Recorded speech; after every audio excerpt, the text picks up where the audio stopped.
अस्सलाम वालेकुम जी त तव्हां सभु ॾिसी रहिया आहियो त अक्सा शो में सभिनीनि खे भली कार सभिनीनि खां पहिरियां मां पंहिंजे शो में वेलकम कंदसि नरिश खे। I'm feeling okay. असां सां गॾु मौजूदु आहे अनंता खत्री।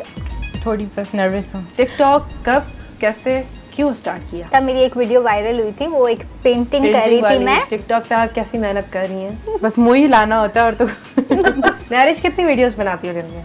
मैं डेली बेसिस पे नहीं बनाती हूँ। क्यों एक दो दिन हो जाते हैं वीडियोस नहीं कोई डाली फिर बनाती हूँ। तो आपको पता हो कि मेरे शो में सेगमेंट्स होते हैं। रुमैसा, एक अच्छाई बतानी है और एक बुराई। मुझे उसके बोलने का स्टाइल नहीं पसंद। ओह अक्सा, अगर मैं टिकटॉक का ना होती, होस्ट ना होती तो क्या होती? हाउसवाइफ होती। क्या था अनंता?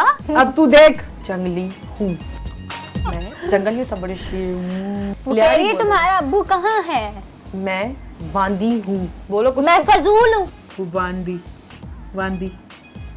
मैं वांदी हूँ।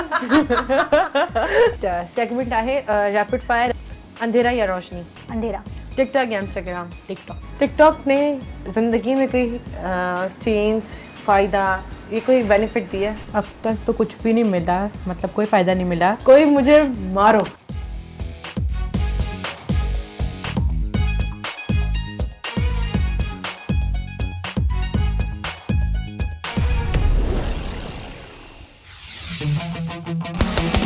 द अक्सा शो हर खमीस ते शाम जो 7 लगी 5 मिनटनि ते सिर्फ़ कशिश टीवी ते।